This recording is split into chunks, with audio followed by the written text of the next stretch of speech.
बहुत समय पहले की बात है। हिमालय की तलहटी में एक छोटे से गांव में एक युवा सन्यासी आनंद रहता था। आनंद ने बुद्ध के उपदेशों का पालन करते हुए जीवन का सत्य जानने के लिए तपस्या शुरू की थी। वह प्रत्येक दिन ध्यान करता और अपने भीतर शांति की खोज में लगा रहता। लेकिन उसके मन में एक सवाल बार बार आता था, क्या जन्म वर्ष का अंतिम अंक हमारे जीवन पर प्रभाव डालता है?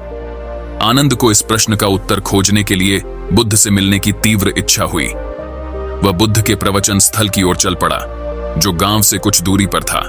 वहां पहुंचने पर उसने अपनी जिज्ञासा को शांत करने के लिए बुद्ध से पूछा, भगवान, क्या यह सच है कि हमारे जन्म वर्ष का अंतिम अंक हमारे भाग्य को निर्धारित करता है? बुद्ध मुस्कुराए और बोले, आनंद, यह बात तुम्हारे विचारों पर निर्भर करती है। जन्म वर्ष का अंतिम अंक एक प्रतीक हो सकता है, लेकिन तुम्हारा भाग्य तुम्हारे कर्मों और विचारों से निर्धारित होता है। फिर भी प्रत्येक अंक का अपना एक विशेष महत्व है, जिसे समझकर तुम अपने जीवन में संतुलन ला सकते हो। बुद्ध ने आनंद को समझाते हुए कहा, अंतिम अंक शून्य, शून्यता और नए आरंभ। अगर तुम्हारे जन्म वर्ष का अंतिम अंक शून्य है, तो इसका अर्थ है कि तुम शून्यता में विश्वास रखते हो। तुम में असीमित संभावनाएं होती हैं और तुम्हारे जीवन में नए आरंभ की संभावना हमेशा बनी रहती है। तुम्हें केवल अपने मन को केंद्रित रखना होगा और नए अवसरों का स्वागत करना होगा। अंतिम अंक 1, नेतृत्व और स्वतंत्रता। अगर अंतिम अंक 1 है, तो तुम एक स्वाभाविक नेता हो। तुम्हारे भीतर नेतृत्व करने की शक्ति है, लेकिन यह आवश्यक है कि तुम अपनी स्वतंत्रता को संतुलित तरीके से उपयोग करो। अपने विचारों और कर्मों में ईमानदारी बनाए रखो, तभी तुम सच्चे नेता बन पाओगे। अंतिम अंक 2, सहयोग और संतुलन। अगर अंतिम अंक 2 है, तो तुम में सहयोग और संतुलन की भावना होती है। तुम दूसरों के साथ मिलकर काम करने में विश्वास रखते हो। तुम्हारा जीवन तभी सुखद होगा जब तुम अपने संबंधों को संतुलित रखोगे और सबके साथ मिलकर चलोगे। अंतिम अंक 3, रचनात्मकता और उत्साह। अगर अंतिम अंक 3 है, तो तुम्हारे भीतर रचनात्मकता और उत्साह की भावना होती है। तुम जीवन को एक उत्सव के रूप में देखते हो, लेकिन यह आवश्यक है कि तुम अपनी ऊर्जा को सही दिशा में लगाओ और अपने लक्ष्यों को पाने के लिए धैर्य से काम लो। अंतिम अंक 4, स्थिरता और धैर्य। अगर अंतिम अंक 4 है, तो तुम स्थिरता और धैर्य के प्रतीक हो। तुम्हारे जीवन में स्थायित्व का महत्व है, लेकिन याद रखो, अधिक स्थिरता कभी कभी ठहराव में बदल सकती है। इसलिए जीवन में परिवर्तन को भी अपनाओ और धैर्य बनाए रखो। अंतिम अंक 5, स्वतंत्रता और अनुकूलनशीलता। अगर अंतिम अंक 5 है, तो तुम्हें स्वतंत्रता प्रिय है और तुम किसी भी परिस्थिति में स्वयं को अनुकूलित कर लेते हो।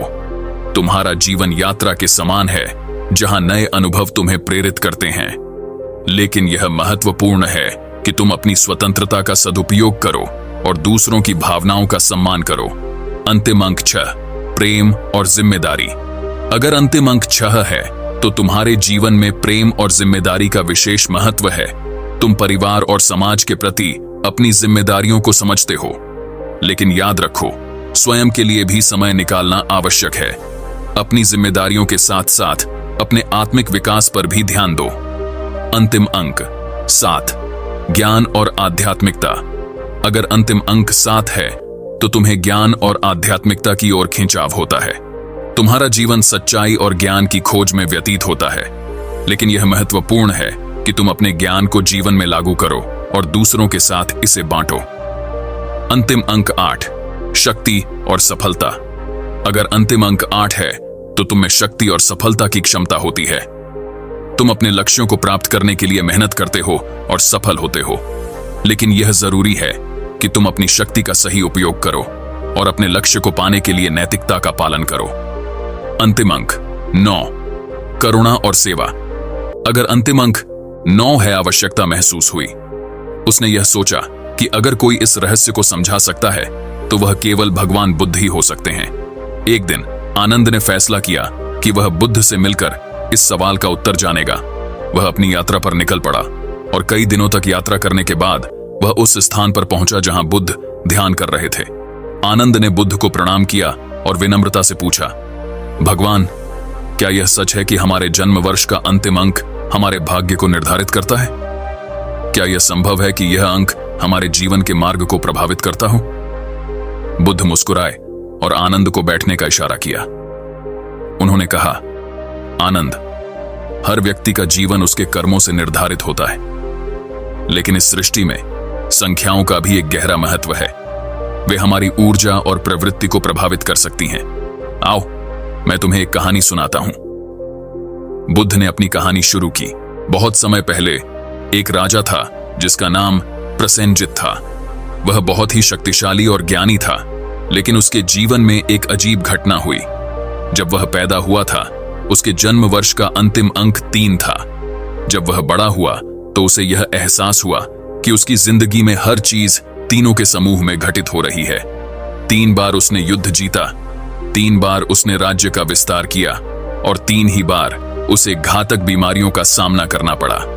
राजा ने इसे एक संयोग माना और आगे बढ़ गया, लेकिन उसके दरबार के विद्वानों ने उसे बताया कि यह 3 अंक उसकी जीवन शैली और उसकी किस्मत का प्रतीक है। उन्होंने कहा कि यह अंक उसकी प्रवृत्ति को दर्शाता है और उसे इस अंक की शक्ति को समझना चाहिए। राजा ने इस पर ध्यान दिया और अपने जीवन में संतुलन बनाए रखने की कोशिश की। उसने अपने कर्मों को इस प्रकार से सजाया कि 3 की शक्ति उसकी उन्नति का कारण बने, न कि उसकी कमजोरी का। और अंततः वह अपने राज्य में सबसे सफल और समृद्ध राजा बना। बुद्ध ने कहानी खत्म की और आनंद की ओर देखा। उन्होंने कहा, आनंद, तुम्हारे जन्म वर्ष का अंतिम अंक तुम्हारी प्रवृत्ति और ऊर्जा को प्रतिबिंबित कर सकता है। यह अंक तुम्हारे जीवन के कुछ पहलुओं में महत्वपूर्ण हो सकता है, लेकिन सबसे महत्वपूर्ण बात यह है कि तुम्हारे कर्म ही तुम्हारे असली भाग्य को निर्धारित करते हैं। आनंद ने बुद्ध की बात को ध्यान से सुना और समझा कि संख्याओं का महत्व तो है, लेकिन वह हमारे कर्मों के अधीन है। उसने बुद्ध को धन्यवाद दिया और वापस अपने गांव लौट आया। आनंद ने अपने ध्यान और तपस्या को और भी गहराई से करना शुरू किया और वह इस समझ के साथ जीने लगा कि चाहे कुछ भी हो, उसके कर्म ही उसका असली भाग्य निर्धारित करेंगे।